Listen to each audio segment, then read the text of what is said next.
Istimewa di MHI, Khamis 25 Mei. Lintas langsung dari Langkawi 5/2023. menyaksikan persembahan mengagumkan pesawat-pesawat pejuang dari serata dunia. Siakap senohong gelama ikan duri.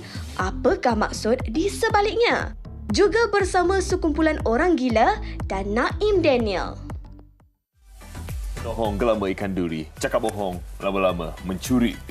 Yeah. Itu yang kita selalu baca dekat dalam buku teks sekolah. Daripada darjah 1, darjah 2, kita akan belajar perkara tersebut. Bukan setakat belajar untuk perbaiki sikap kita, untuk menjadi lebih baik, untuk tak cakap bohong. So orang kata kalau cakap bohong lama-lama mencuri, tapi kita kena faham juga apa maksud tersirat yang ada dekat pantun tersebut. Dan juga secara psikologinya. Kenapa kalau kita cakap bohong lama-lama mencuri? Apa kaitannya? Jadi itu kita akan buka isu itu nanti. Apa pun, selamat pagi, Assalamualaikum kepada semua penonton Malaysia hari ini. Kami berdua, Haziq. Perasan tak, Ri? Sebenarnya sekarang dah 5 Zulkaedah 1444 Hijrah. Ke awak masih rasa ini Syawal? Syawal kan? Masih rasa sebab masih ada rumah terbuka ya? Ya, baru pagi tadi dapat invitation. Oh, ada? Baru dapat. Wow. Baru dapat hari Sabtu ni punya. Maksudnya kita akan raya 2 bulan lah tahun ni. Alhamdulillah. Okey, hari ini 25 Mei. Kalau lihat di Langkawi tu, ini merupakan hari ketiga dah. 5 2023. 23 hari belahir itu katanya pembukaannya cukup meriah, besar-besaran. Rasa nak pi, tapi itulah. Tak sempat lah sebab awak mesti akan hari ni kan. Nak bergerak ke sana lagi. Flight pula mesti penuh sebab Hotel ramai. Hotel mahal, bang. Ya. Hotel mahal, bang. Mesti naik harga punya. Sebab apa? Sebab orang looking forward nak tengok apa yang berlaku dekat 5 2023. Sebab setelah beberapa tahun tak berlangsungnya 5, kali ini kembali dengan banyak lagi. Kali itu macam Aziz interview kan. Dia kata memang banyak lagi perkongsian-perkongsian dan juga jentera yang akan datang. Ini formasi lain macam ni. Lain macam. Tengok memang sangat-sangat meriah. Jadi aku cantik kata, kita ni tak dapat pergi ni, Haziq. Tengok TV tak je lah. dapat. Tengok TV je lah. Tengok TV je lah. Tapi katanya rakan kita, dari Majalah 3, mereka mempunyai satu kelebihan yang luar biasa sebab mereka mendekati macam mana di belakang tabir dan semuanya. Itu nanti kita nak bersama jugalah dengan wartawan Majalah 3. Katanya sudah bersedia seawal pagi lagi dengan cuaca yang cukup menarik di sana. Kita nak bersama dengan Zeri Francis. Good morning. Assalamualaikum. Selamat pagi. Selamat pagi, Haziq, Fareha. Ya, apa khabar? Apa jadi kat sana? Sihat, Alhamdulillah. Okey, bagaimana keadaan 5 2023? Adakah ini kali pertama Zeri merasai pengalaman berada di 5 sendiri?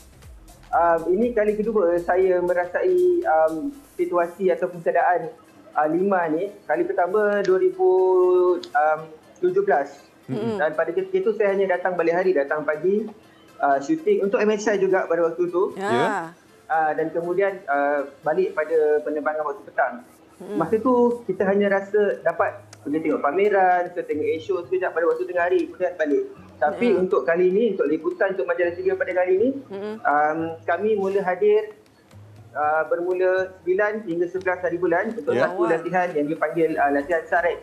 Yang mana latihan ini ialah persediaan awal untuk pasukan keselamatan di 5 ini untuk menghadapi kebarangkalian. Kita tak minta, tapi kebarangkalian, kemungkinan berlaku sebarang kejadian. Dan mereka berlatih untuk mengendalikan situasi jika berlaku sama ada kecelakaan, kemalangan di air ataupun di darat. Dan kemudian kami datang balik bermula 18 hari bulan hingga habis pada 27 hari bulan nanti. Wow, lama tempoh yang sangat mencabar juga dengan cuaca dan sebagainya. Tapi saya pasti ini pengalaman yang cukup luar biasa kepada wartawan-wartawan Majalah 3. Katanya Zeri dan juga rakan setugas Ezati juga ditugaskan di sana. Kami nak tanya ni, kan? Sebab tengok tular semuanya nak memberikan perhatian kepada ni pasukan Korea Selatan ni. Pilot dia tu viral dan sebagainya. Mungkin Zeri boleh kongsikan juga pengalaman kalian melihat sendiri persembahan yang cukup istimewa daripada negara-negara dan juga negara kita. Baik, ketibaan ataupun ketibaan jemputan daripada Korea Selatan, menurut maklumat ini merupakan kali pertama mereka mengikuti 5. Dan apa yang menariknya ialah mereka juruterbang Black Eagle yang dari Korea ni, mereka ni menjadi dambaan gadis-gadis lah kalau boleh dikatakan. Sebab kebiasaannya yang kita tahu juruterbang pesawat antara yang berumur. Tapi bila mereka ni buka helmet yang dipanggil bondong, buka bondong, turun flight, semua kategori opa yang keluar dari poket macam ni. Jadi mana-mana pengunjung yang bakal datang esok lusa nanti mesti akan, mereka adalah antara yang dicari-cari nantilah. Saya pastilah. Dan dari segi persembahan pula memang tidak menghampakan. Antara manuver yang menjadi perhatian ialah mereka membuat satu bentuk love di ruang udara.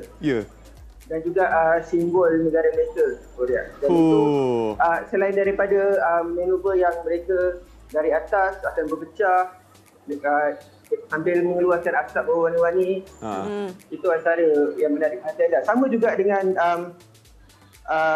pasukan August 1 dari negara China dan juga Al-Qusan dari UAE. Mereka juga boleh kata semua persembahan pertunjukan udara yang dilakukan di sini semuanya menarik, semuanya memang menggegarkan jiwa. Bila mana mereka lalu di atas sini, deruman enjin pesawat tu.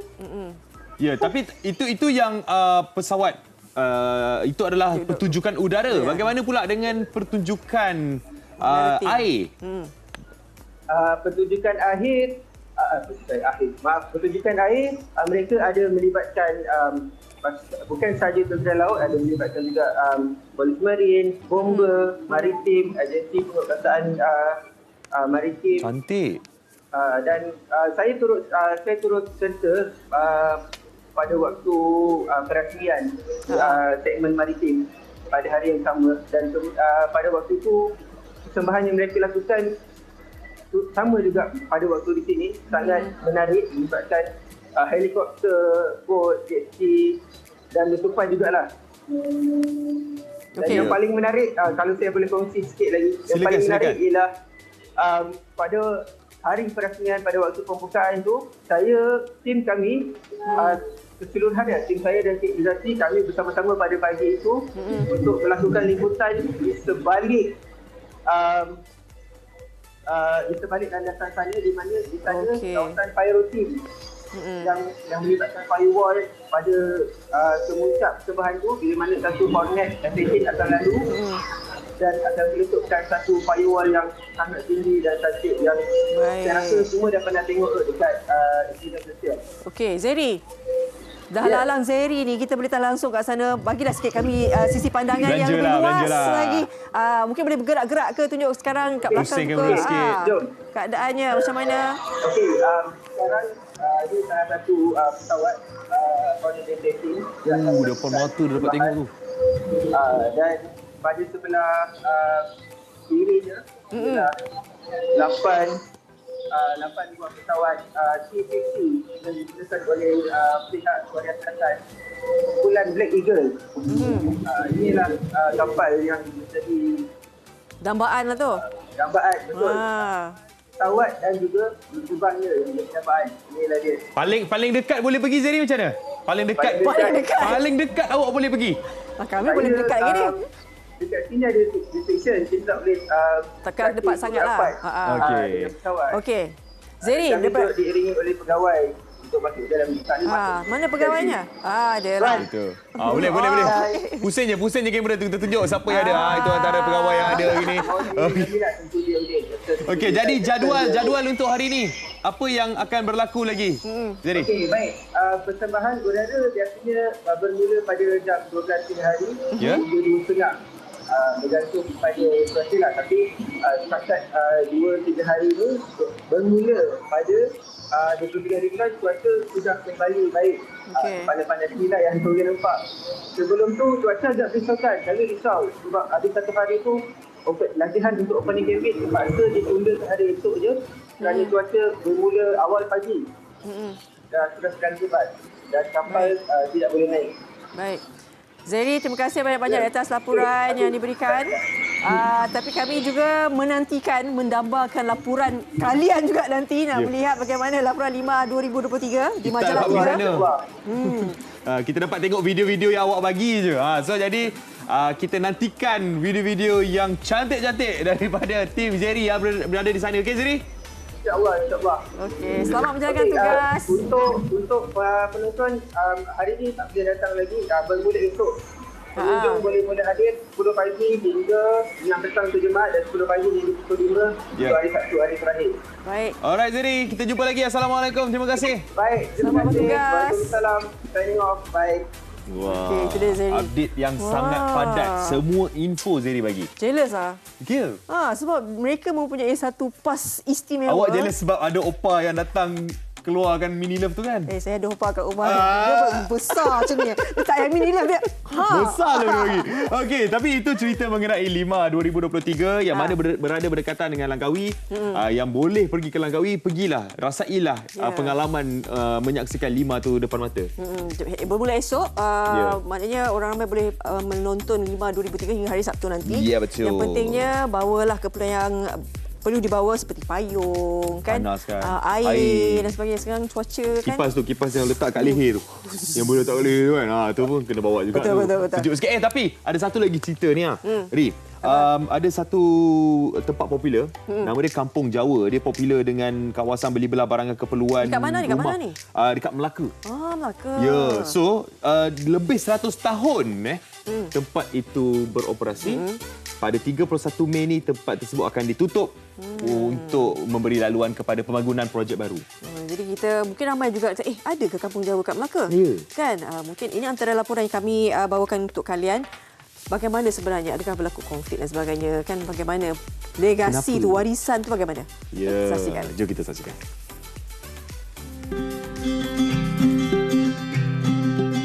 Kampung Jawa Melaka antara lokasi yang ikonik buat masyarakat di negeri bersejarah ini.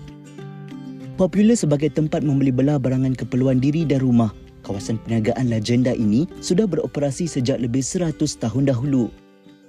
Setiap kali tiba musim perayaan atau persekolahan, Kampung Jawa meriah dengan kehadiran pelanggan kerana harga jualannya yang murah. Namun itu semua bakal menjadi lipatan kenangan buat sebahagian besar orang Melaka selepas Kampung Jawa ditutup sepenuhnya pada 31 Mei ini bagi memberi laluan kepada pembangunan projek baru. Tinjauan kru Malaysia hari ini mendapati kebanyakan peniaga sudah mengosongkan premis perniagaan mereka dan berpindah ke lokasi lain.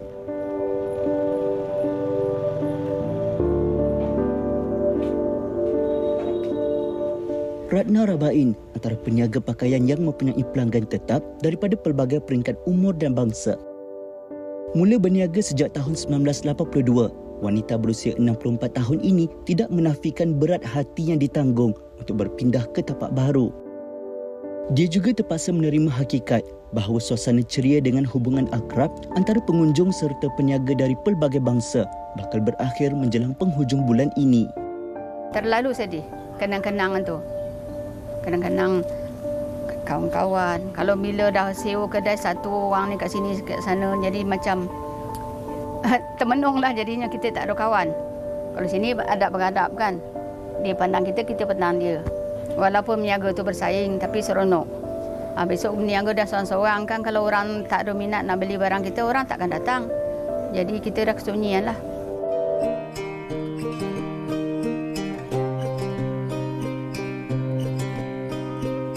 Nur Maslina Mahat, 45 tahun, antara pelanggan yang sempat mengambil peluang untuk melawat Ratna di gerainya. Dia yang bertugas sebagai kaki tangan kerajaan ini cukup selesa untuk berjual beli di Kampung Jawa kerana kualiti serta harganya yang berpatutan. Secara tidak langsung, Maslina dapat mengimbau kenangan semasa kecil ketika masih di bangku sekolah. Datang kat sini hari ini memang nak beli barang dan nak tengok juga makcik ni ada ke kan sihat. Alhamdulillah makcik tu sihat, dah lama tak jumpa dia.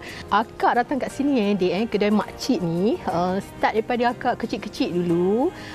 Mak bawa bila nak hari raya beli baju sampailah sekarang ni akak dah 40-an masih lagi datang kat sini dan dia cakap nak pindah kat depan tu.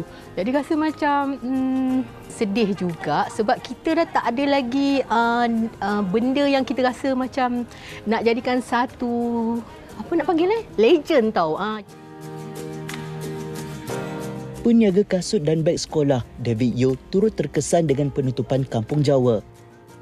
Mula berniaga sejak tahun 1960-an, lelaki berusia 75 tahun ini berasa sebab kerana keempat-empat anaknya dibesarkan dengan hasil jualan perniagaannya. Akur dengan arahan, dia memutuskan untuk terus bersara kerana tiada tempat untuk berpindah di samping faktor umur yang semakin meningkat. Angka rasa sedih sikitlah. Dah lama sini banyak orang Melayu, Cina semua banyak datang. Itu jam banyak maju punya. Sampai sekarang ada selesa lah, banyak kurang lah. Angka pencen terus. Soal pencen lah, tak mau berniaga lagi lah. Berbeza pula bagi Liling, 54 tahun. Dia sudah mula membuat persediaan untuk beralih tempat perniagaan. Namun faktor cuaca yang terlalu panas sedikit sebanyak memberi cabaran serta melambatkan proses pemindahan. Saya berniaga sini daripada kecil. Lepas sekolah, saya sudah datang sini tolong sampai sekarang. Saya akan pindah lah. Saya pindah pergi kedai lah. Lepas tu sambung lagi berniaga lah. Barang adjust sikit lah. Bukan kata naik banyak lah. Sikit adjust sikit. Sebab kedai sewa, bukan kata sewa lah. Sebab lisen pun mahal sikit. Sekarang cuaca memang panas. Kita pindah pun mau satu masa lah. Panas sangat tak boleh tahan lah. Kena minum banyak sikit air. Bukan saja sinonim sebagai tempat beli belah, Kampung Jawa juga boleh dikategorikan sebagai tapak sejarah negeri Melaka. Meskipun kawasan perniagaan baru bakal diwujudkan, rakyat Melaka atau negeri Hang Tuah ini khususnya mengharapkan pihak bertanggungjawab dapat mengekalkan imej Kampung Jawa supaya kekal menjadi warisan.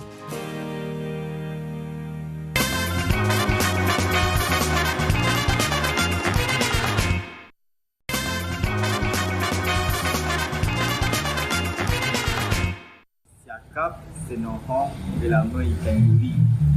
Bercakap bohong lama-lama mencuri. Betul kan? Ikan duri, bukan ikan dori kan?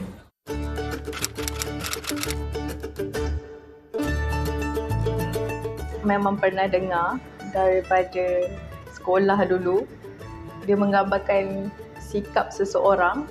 Kemungkinan dia pasal orang lah, orang nak united nak bersama sebab ikan siakap, ikan ikan senohong. Bagi peringatan lah, jangan sekali-sekala untuk bercakap bohong. Bila kita berbohong tu lama-lama dia kata jadi pencuri. Ataupun sebenarnya yang kamu bagi kat saya ni antara senarai shopping list kamu ataupun soalan SPM, soalan bocor SPM yang budak-budak akan dapat nanti. Ikan-ikan yang dilistkan tu juga dia ikan pemangsa mungkin. So pepatah ni dia nak highlightkan yang perbuatan seseorang iaitu berbohong lama-lama akan menjadi kepada curi. Membohong orang lain dan akan mencuri hak orang lain. Apa yang saya tahulah, ikan siakap ni dia ada dua jenis ikan yang hidup kat dua keadaan. Itu ikan belacak bang, bukan siakap. Tapi saya tak ingat dah jenis dia apa. But yang lain tu Allahualam, maybe ilmuwan-ilmuwan yang buat pantun tu yang lebih tahu. Something yang untuk mengelakkan kita daripada buat melakukan perkara-perkara yang tak elok lah. Bohong tu kan tak elok kan. Tak, sekarang ikan belacak tu apa? Kenapa? Itu sebab lelaki memang mungkin kurang kenal ikan. Sebagai seorang wanita. Ri, awak kenal ke ikan siakap, ikan senohong, ikan gelama, ikan duri ni? Okey, ikan siakap saya kenal. Senohong saya jarang. Tak pernah tengok lah. Ni siakap ni kalau siakap. Macam buat steam limau tu, body ni biasa sikit, lah, jumpa kat kedai Thailand. Sikit, tiga rasa. Ni senohong. Ni senohong. Ni senohong. Senohong ni ikan senangin. Rasanya. Tak tahu. Nama lain dia. Kan? Betul lah, senangin kan? Okey, lepas tu kita tengok ikan gelama je. Ikan gelama. Ni lah ikan gelama. Cantik kan? Gelama dia ada warna-warna emas sikit kat situ. Okey, yang lepas ni, ini ikan favourite saya. Ni awak paling kenal lah. Ikan duri ni kalau orang Johor dia buat asam pedas pekat-pekat tu. Macam ada sengat dekat depan tu. Kalau orang Perak dia masak kari pekat tu. Telur dia besar-besar. Telur ikan. Meleleh. Tapi hari ni bukan cakap pasal sedapnya ikan-ikan ni. Dia punya meleleh-leleh macam kita nak cakap pasal ikan ni sedap masak apa. Tak. Kita nak bercerita mengenai apa maksud di sebalik kita panggil benda ni pantun. Ada orang kata macam peribahasa dia macam ni kan. Tapi bukan. Sebenarnya dia adalah sejenis pantun. Siakap senohong gelama ikan duri. Bercakap bohong lama-lama mencuri. Ya, jadi kita nak bedah pantun tersebut bersama dengan Ketua Program Pengajian Bahasa Melayu Fakulti Sains Sosial dan Kemanusiaan UKM, Dr. Saadia Maklib. Assalamualaikum, Doktor. Waalaikumsalam warahmatullahi wabarakatuh. Dalam 4 jenis ikan tu, Doktor, mana yang paling sedap? Kalau secara peribadilah kan, dia masing-masing ada dia punya keistimewaan tersendiri. Kalau saya, favourite saya antara 4 ni ikan duri lah. Semua orang suka ikan duri. Saya kena rasa lah ikan duri ni. Okay. Memang sedap. Masak kari, masak asam pedas. Memang. Baik. So, apa sebenarnya kaitan keempat-empat ikan ni sampaikan orang lama meletakkan ikan ni dalam satu pantun? Ya, jadi kita lihat tadi kan ada 4 jenis ikan. Dan setiap ikan itu mempunyai ciri dan kata untuk rasa yang tersendiri. Kita nak lihat kalau di sini kita tengok ya, masyarakat waktu itu, masyarakat kita lah, Datuk Nenek moyang kita lah kita katakan ya, masyarakat Melayu tu dia very intelektual. Begitu intelektual kerana apa? Kerana dia dapat mengaitkan alam ni ya. Kata untuk ikan kan sebahagian daripada alam, dia memerhatikan dan dikaitkan dengan situasi, dengan keadaan. Kerana pantun 2 kerat ini, siakap senohong gelama ikan duri, bercakap bohong lama-lama mencuri, sebenarnya dia ada makna yang tersirat. Ya, dia ada pengajaran di sebalik itu. Kalau kita lihat, dia ada pengajaran lah untuk kita pada waktu itu. Dan sebenarnya pantun ini evergreen lah kita katakan. Dia sepanjang masa. Pengajaran yang diberikan itu daripada zaman dulu kala sampai sekarang ini masih relevan. Masih boleh direlatekan, boleh digunakan lagi. Kalau kita lihatlah ya, kenapa kita kata dia boleh relate, kita boleh kaitkan kerana kita tengok pada waktu itu dia dah ajar dah kita ni jangan bercakap bohong. Bohong dan mencuri itu dua-dua adalah perbuatan negatif, perbuatan yang buruk, perbuatan yang tidak sepatutnya dilakukan. Kerana perbuatan itu boleh dikatakan suatu perbuatan yang keji lah, yang keji, yang tidak baik. Dan nak menunjukkan bahawa dianya pembayang tu kan, ikan tadi kan, ikan tu ada pelbagai jenis. Mungkin dia nak relatekan manusia ini juga ada pelbagai jenis juga, ya, ada macam-macam juga. Sebab ikan tadi ikan siakap. Ikan siakap ada 2 jenis ya. Kalau kita ke pasar nanti ada ikan yang dia kata siakap laut. Ini siakap sungai. Jadi siakap dia ada 2 jenis. Siakap, jadi ikan siakap tu dia boleh 2 alam lah. Dia air tawar dengan air masin. Perangai lain juga lah. Jadi begitulah macam perangai kita lah juga, perangai manusia yang pelbagai ni. Itu kita cerita pasal ikan. Kita dah dapat sedikit sebanyak maksud di sebalik ikan tersebut. Tapi kita nak pergi kepada kata rangkap yang kedua. Macam mana kaitan tu kan? Baris yang kedua tu. Bercakap bohong lama-lama mencuri. Jadi kita bersama dengan Profesor Madya Dr. Muhammad Muhsin Ahmad Zahari, Ketua Jabatan Perubatan Psikologi Fakulti Perubatan UM. Assalamualaikum, Prof. Waalaikumsalam. Salam sejahtera. Jumpa lagi kita di Malaysia hari ini. Ya, Alhamdulillah. Okey, berkenaan dengan tadi tu, berbohong lama-lama nanti mencuri. Jadi apa kaitan dia secara psikologi kan? Kalau kita menipu-menipu, mencuri. Ada tak yang menipu-menipu tapi memang tak mencuri? Memang confirm ke penipu-penipu tu akan jadi pencuri? Ya. Terima kasih ya. Pagi ni saya diganding dengan pakar bahasa. Tapi hari ni saya ulas dari segi psikologi lah. So, apa tu maksud kepada perbuatan bercakap bohong lama-lama mencuri?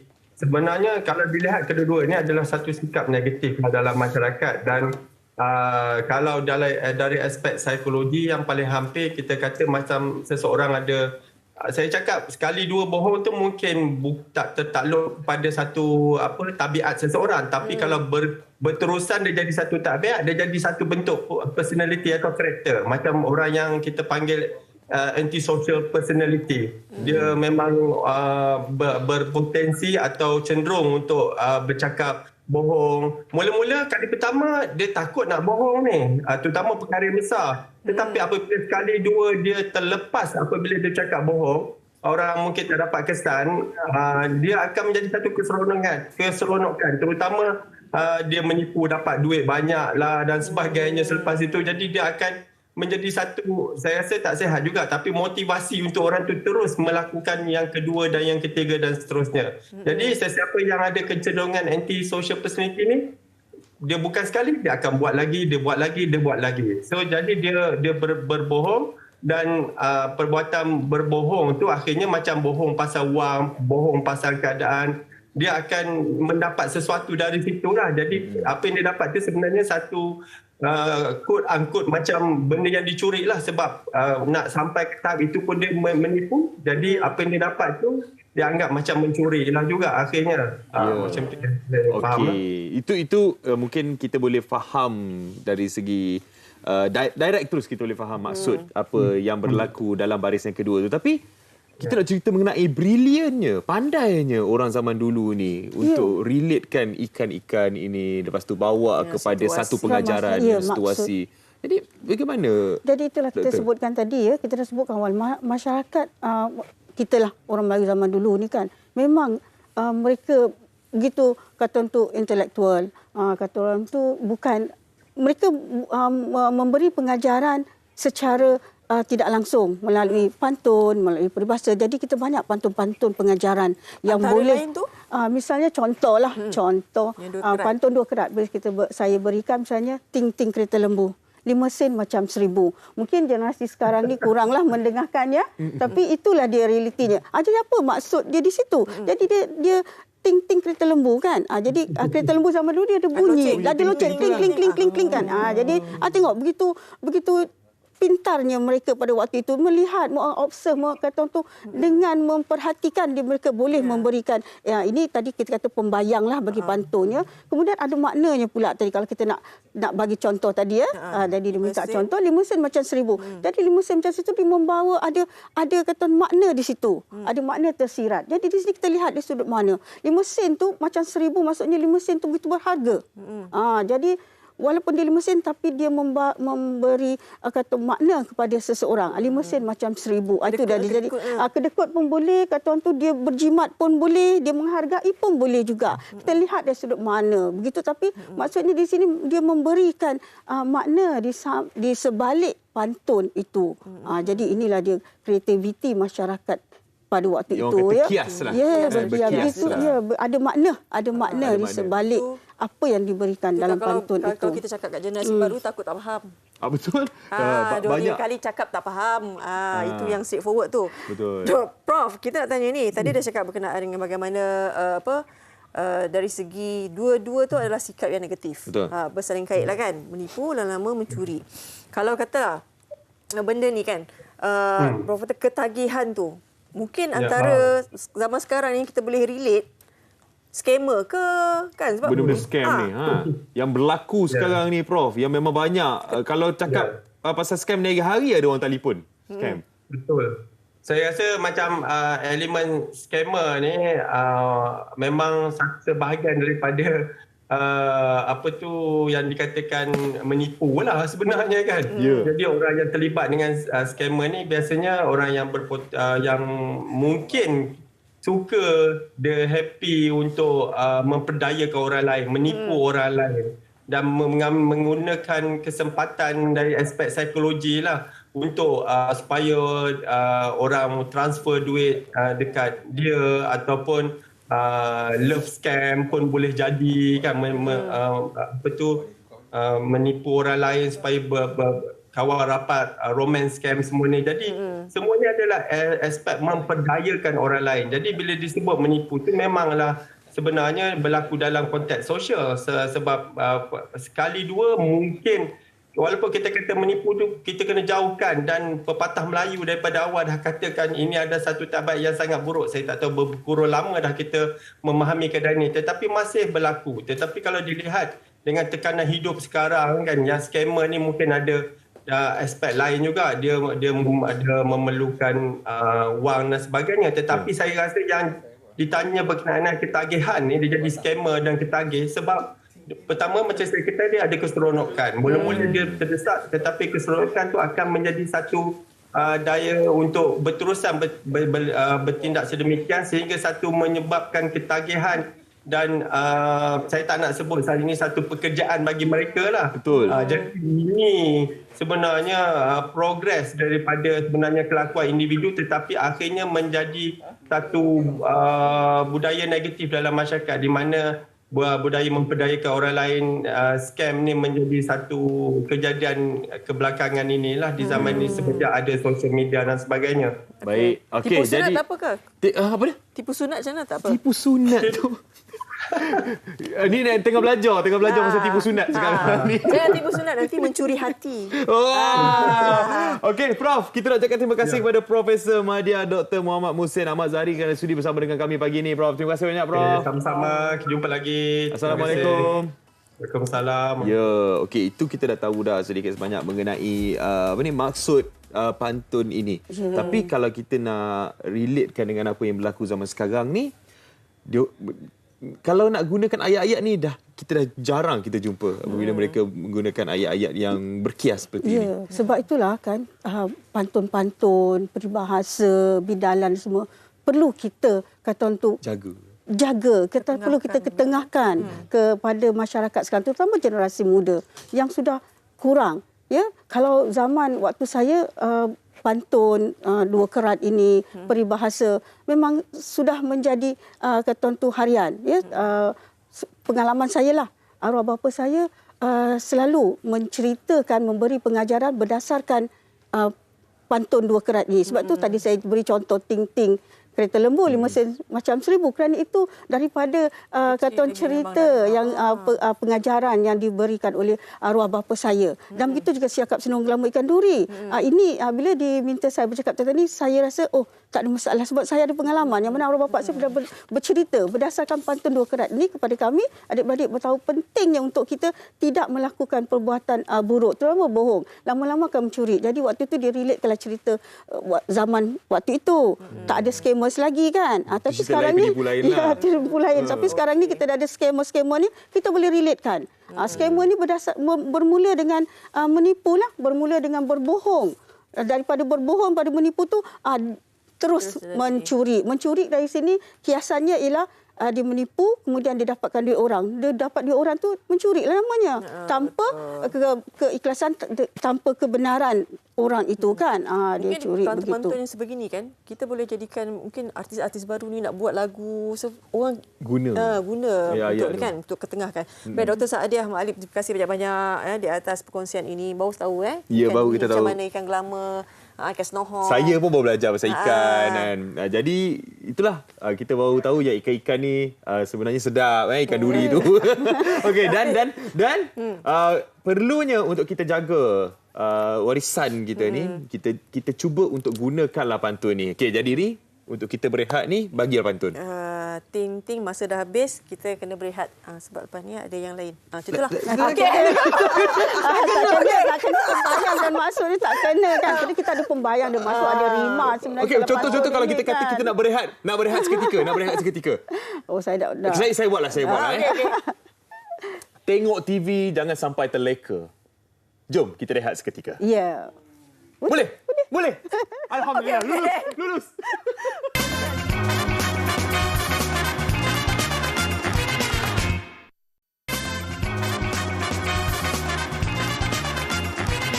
Tadi kita dah cerita pasal ikan. Sekarang ini kita nak cerita pasal korban pula. Di mana kita dah masuk bulan Zulkaidah ni. Zulhijjah nanti kita akan meraihkan Hari Raya Aidiladha.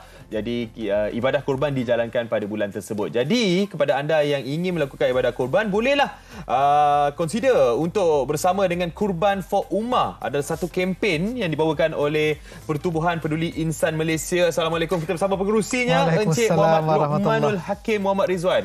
Assalamualaikum Encik Luqman. Waalaikumsalam warahmatullahi. Ya, kita nak bercerita mengenai korban ni. Mungkin Encik Roma boleh ceritakan perancangan untuk kempen Kurban for Ummah pada tahun ini. Apa bezanya daripada tahun lepas? Okey, bismillahirrahmanirrahim. Pertama sekali, alhamdulillah, Kurban for Ummah yang dianjurkan oleh Pertubuhan Peduli Insan ini kita dah mula lebih kurang, kita dah teruskan, ini dah tahun yang keempat lah. 4 tahun. Dan alhamdulillah, dan ribuan setiap tahun penyertaan yang kita terima. Dan alhamdulillah pada tahun ini kita target dan kita sasarkan sekitar 1,500 penyertaan lah. Yang mana kita bahagi kepada 4 negara, terutamanya di negara-negara bergolak lah, seperti Syria, Yaman, Palestin, dan tak lupa juga di tanah air kita sendiri, di Malaysia, alhamdulillah. Dan kita tengok bagaimana negara-negara yang kita pilih ini adalah negara-negara yang kita katakan sangat-sangat memerlukan kepada perhatian dan kebersamaan kita. Ini kerana kita melihat bahawa selain daripada negara itu bergolak, dalam keadaan yang mereka ini terpaksa berpindah di kem-kem pelarian, kita tahu bahawa keadaan mereka begitu miskin, hidup di bawah tahap kefakiran. Jadi dengan kebersamaan ini, kita percaya bukan sekadar kita dapat melaksanakan korban, tetapi kita dapat berikan satu kebersamaan, kita berikan kepada mereka makanan, dan ini sesuatu yang bagi kita banyaklah perkara faedah yang dapat dilaksanakan dalam satu-satu masa, insya-Allah. Dalam erti kata lain, kita cuba untuk mengurangkan penderitaan mereka. Betul. Jadi apa cara yang dilakukan oleh Kurban for Ummah untuk kempen ni? Apa yang dilakukan untuk kita kurangkan penderitaan mereka? Pertama sekali, apabila macam kita kongsikan sekejap tadi, berkenaan dengan kesengsaraan ini, kita melihat bagaimana keadaan mereka yang, kalau contohnya di Syria, kita baru balik beberapa bulan yang lalu, kita melihat yang pertama, 1.7 juta adalah pelarian. Masya Allah. Dan 99% atau 95% hingga 99% ini hidup di bawah tahap kefakiran. Tak cukup dengan itu, baru-baru ini kan kita melihat bagaimana mereka ini ditimpa dengan gempa bumi, yang mana ratusan ribu kehilangan tempat tinggal. Jadi ini sesuatu cubaan yang sebenarnya bukan cubaan untuk mereka saja, tetapi cubaan untuk kita. Adakah kita nak melihat saja apa yang berlaku ataupun kita buat sesuatu? Jadi atas dasar dan semangat inilah kami di Peduli Insan cuba untuk fokus untuk sahabat-sahabat kita yang berada di negara-negara bergolak ini, kita bantu sekadar yang kita mampu. Bukan sekadar kita berikan contohnya macam korban, dan kalau kata kita tak mampu nak bagi 1,300, 800 ataupun 2,200 di Palestin sebagai contoh, kita boleh bagi dalam bentuk yang kita mampu, seperti sedekah daging dan sebagainya lah. Ini saya percaya adalah sesuatu yang sangat bermakna buat mereka. Kerana dengan penyertaan kita dalam Korban for Ummah ini, kita bukan sekadar melaksanakan ibadah tanda syukur kita seperti mana yang Allah Subhanahu Wa Taala sebut dalam surah Fasali liwan inna a'tainakal kautsar itu, fasali rabbika wanhar itu. Tetapi dalam masa yang sama kita berikan kepada mereka-mereka yang betul-betul kelaparan dan sangat memerlukan. Kemudian kita tahu bagaimana Rasulullah sallallahu alaihi wasallam dan dalam agama kita menekankan bagaimana membantu mereka yang miskin, ibu-ibu tunggal, anak-anak yatim, dan inilah golongan yang akan merasai daging kita, insya-Allah. Itulah objektifnya ya. Betul. Kita raya kurban ni kan. Ya, dan betul. kita lakukan kurban ni untuk kita bantu mereka yang memerlukan, bukan setakat negara luar, negara Malaysia juga Kita bantu, betul. Sebenarnya kita bantu juga. Jadi bagaimana caranya Encik Loman untuk penonton Malaysia hari ini ni nak melakukan ibadah korban bersama Kurban for Ummah? Baik, insya-Allah seperti mana yang tertera, boleh hubungi kita di talian yang ada, dan insya-Allah pegawai kita akan berhubung dan akan jelaskan dan menunggu untuk kita santuni para peserta, insya-Allah. Dan kita kalau kata nak mudah, boleh juga tengok di laman web kita www.peduliinsan.org. Ataupun kalau kata untuk penyertaan sedekah adha, yang kita namakan sedekah adha dalam bentuk kita akan bagi daging dan sumbangan-sumbangan lain ini, boleh terus ke direct ke CIMB Bank, yang mana seperti mana nombor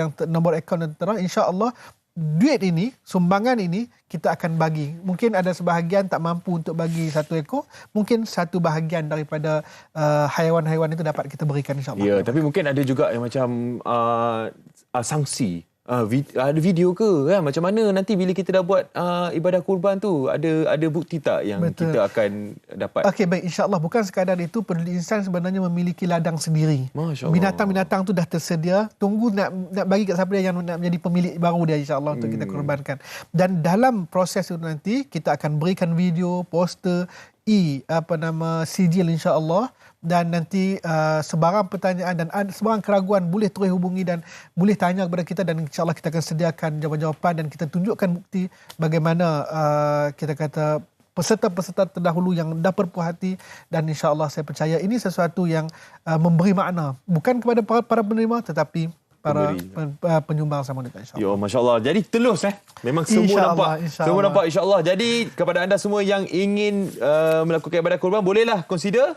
Boleh layari mungkin ini dia antaranya, mungkin sekali lagi www.peduliinsan.org, ataupun hubungi nombor telefon ataupun terus direct sumbangan itu melalui kita punya nombor akaun, insya-Allah. Ya, jadi kita ucapkan terima kasih kepada pengerusi Pertubuhan Peduli Insan Malaysia, Encik Lokmanul Hakim Muhammad Rizwan, kerana sudi bersama kami pagi ini.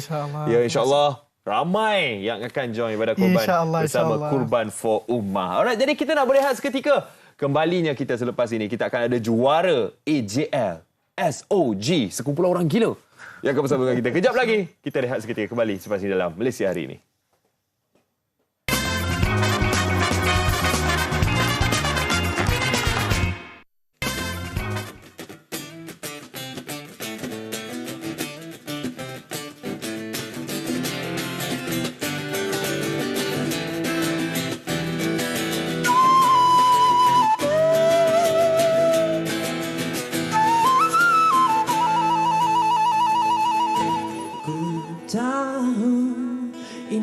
Bukan yang terbiasa, ku tahu apa yang berada di minda. Hatiku berbelah bagi kiri kanan dan terkunci dan tergaring. Mengapa gila jika belum takdirnya? Apa kau sedia? Berkali dipijak, ku harapkan untuk bergajah. Walau derasa air merah, ku redam. Biar hancur buku 5, biar itu yang ku ada, hingga kudratku rebah.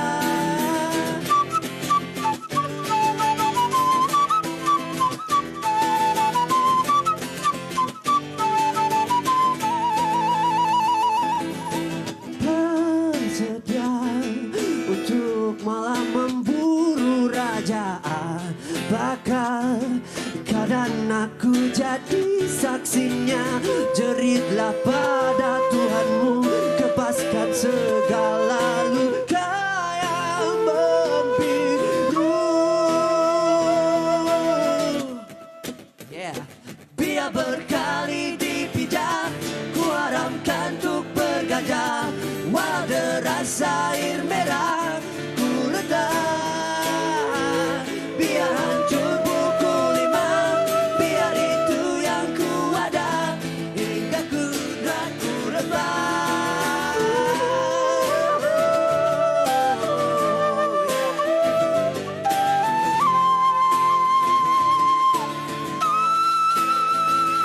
Biar hancur buku 5, biar itu yang ku ada, hingga kudratku rebah. Yeah. Ya, kita bersama dengan sekumpulan orang gila hari ni. SOG. Tapi tak sekumpulan lah hari ni kan. Separuh je. Separuh kumpulan. Maknanya dia tak SOG, dia SSOG. Oh, okey. Separuh sekumpulan orang gila. Okey, ini dia. Kudrat sepatutnya adalah dengan Naim Daniel, tapi ada urusan yang tertentu. Jadi SOG tapi power. Oh, pagi kan. Tu lah suara adik tadi dah macam Naim dah. Kita dengar. Dah macam cover. Oh, Naim. Okey, so ini adalah gabungan kali pertama. Juara AJL 34 bergabung dengan juara AJL 36. Wow. Memang saja ke cari juara AJL juga? Benda ni kita sebenarnya dah kenal lama. And kita orang kata meminati cita rasa muzik masing-masing, and one day tu kita macam masa time PKP tu lah, macam one day jom lah kita work sama-sama macam impian tu masa PKP. Mula-mula macam just minta lah, dia macam projek PKP biasa-biasa je lah, cover lagu-lagu macam tu. Lepas tu bila dah macam PKP dah start habis semua, macam jom lah kita buat benda-benda yang betul-betul lah sikit kan. So itulah benda betul-betul dia.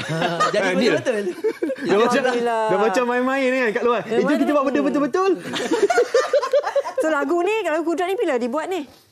Kita buat pada Disember macam tu. November, Disember macam tu. And proses buat tu tak lama. Senang kan? Alhamdulillah, Naim tu orang yang sangat berbakat. Jadi kita nak work dengan dia tu macam, tak tahulah, dia tu song machine lah. Dia dengar sikit, dia boleh sebab tu dia senang klik lah. Mungkin dia dah study kot awal. Study kita orang. Korang study dia study korang. Okey lah, ada chemistry lah cepat kan.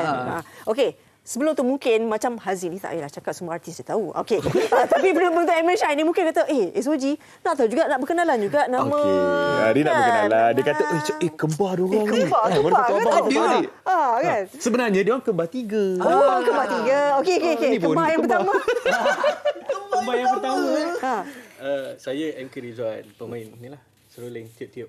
Tiup-tiup. Oh, comel je tiup-tiup. Tiup-tiup. Okey. Saya Nazrin dan dia Nazmin. Nazmin. Yang rambut panjang adik. Tapi adik betul lah. Belum macam Sisi dah ada muka Naim sikit. Di tepi Sisi tu. Kat mana? Ada ramai orang cakap tepi sini. Baru hari ni sedar muka adik macam Naim. Tersedak member tu. Ya. Naim tengah tengok ni kan. Tapi korang happy lah kan. Dengarlah ni Abang Tiup-Tiup ni cakap. Abang Tiup-Tiup. Okey, lagu Kudrat ni sendiri kalau kita dengarkan lagu ni dia punya gabungan muzik dia tu yang pelbagai dekat dalam tu. Kan?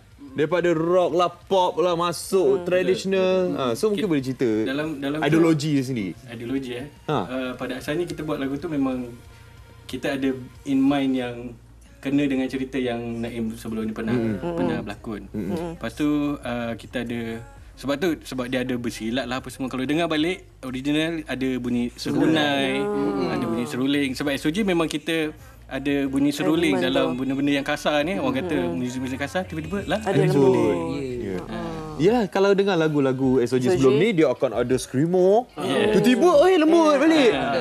Betul. Adakah jiwa kacau? SOG Jangan kacau. Technically macam jiwa SOG ni kacau sebenarnya lah. jiwa kacau. Bila buat lagu je kan mesti kita dengar lagu dia pelbagai emosi dekat dalam lagu tu. Sebab tu sekumpulan orang gila. Betul. Dia tak tahu apa perasaan dia tu. Tak jumpa sampai kesudah. Kita sebenarnya kita pun tak tahu. Kita pun bila kita dengar kita seronok dengar lagu-lagu SOG ni. Tapi bila kita ambil contohlah lagu Pelukan Angkasa sendiri. Pelukan Angkasa tu punya lagu sampai jadi juara AJL. Alamak, throwback lah. Throwback lah. Kan yang masa ni kan kena denda semua kan. Ya. Okey, jadi kita cerita sikit mengenai momen tersebut. Okey, momen tu sebenarnya agak majlis juga untuk kita kan. Kita tak pernah expect untuk masuk ke pentas AJL walaupun itulah tak pernah terfikir sebenarnya. Benda tu itulah orang kata dalam COVID ni, dalam dugaan yang kita lalui ini tu ada blessing in disguise lah. So kita orang layankan perjalanan tu, kita kata dalam benda ni kita have fun je. Jadi jujur dengan apa yang kita buat, and Tuhan tak tahu apa nak tunjuk kita depan mata rezeki ni. So alhamdulillah. And kalau ada lagi memang boleh je kan masuk lagi kan. Why not? Juara AJL, gabung dengan juara AJL. Amin. Okey, adakah Naim Daniel saja ke artis yang kalian dambakan untuk bersama? Untuk lagu ini memang Naim lah. Tapi kalau macam lagu-lagu lain kena tengok kesesuaian dengan penyanyi itu sendiri lah. Kalau dia tak selesa, kita tak boleh paksa. Jadi apa-apa pun sebelum kita start working dengan mana-mana orang, kita kena orang kata get the synergy tu lah. Kena kenal dia dulu. Yes, tapi mungkin ramai nak tahu perkembangan terbaru SOG. Apa yang bakal berlaku selepas ini? Ada lagu baru atau ada apa-apa yang nak dilakukan? Konsert kan? Konsert, yes. Bulan depan kita orang ada konsert. Wow. SOG konsert. SOG bersama orkestra. Bersama orkestra. 17 hari bulan ini. 17 Jun. Jangan apa ni. Dah lepas. Awak kau dah lepas pun. 17 bulan kita ada artis undangan juga. Kita panggil Sheila Hamzah, kita panggil Naim Daniel. Lagu ni akan kita perform juga. Dan juga kita Asmida. Yang lagi best, Wan sendiri akan conduct orkestra tu. Ya. Oh iya ke? Wan sendiri akan tiup juga ke tak? Tak tiup lah. Orang lain tiup lah. Itu masih dipikir lagi. Saya conduct je ni lah. Okay, tapi 17 Jun mungkin ramai yang orang ramai macam mana nak join konsert? Kalau konsert tu nanti pembelian tiket ni kita masih jual tiket di website kita orang esojimy.com di Geospace Petaling Jaya. Dekat je. Kawan-kawan boleh datang boleh. Kawan-kawan boleh. Itu Roger belakang. Kita nak bagi laluan kepada adik untuk bagi ucapan kepada peminat SOG. Daripada tadi dia macam dia ada ucapan dia nak sampaikan tu. Ucapan khas buat peminat SOG yang sudi bangun pagi tengok kita orang. Korang memang power. Terima kasih banyak-banyak sebab support kita orang dari dulu sampai sekarang, sampai bangun pagi awal tengok kita orang. Dan kepada mereka yang baru mengenal kami adalah 10 orang gila. Boleh follow kita orang di Instagram, Twitter, YouTube, TikTok, @WeAreSOG. Nampak dia beri laluan. Dia dah stand awal. Okey, jangan lupa untuk anda bersama dengan kami lagi besok. MSI seperti biasa, tajuknya? Esok ada soal wang pengurusan kewangan jemaah haji. Ya, okey. Alright, kita pun nak masuk musim haji dah tak lama lagi. Jadi ucapkan terima kasih kepada SOG. Thank you. Sudah bersama kami hari ini. Terima kasih kepada anda yang menonton di Facebook MSI TV3 dan juga di TV3. Jaga diri, jaga kesihatan. Ya, jaga mata, jaga hati. Thank you. Agak